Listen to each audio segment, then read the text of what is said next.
पचुए पसीना गजबे गर्मी का महीना। टपे टपे चुए पसीना गजबे गर्मी का महीना।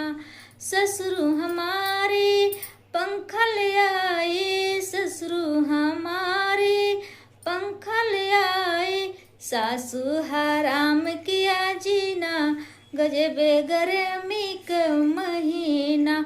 सासू हराम किया जीना गजबे गर्मी का महीना। टप टप चुए पसीना गजबे गर्मी का महीना। टप टप चुए पसीना गजबे गर्मी का महीना।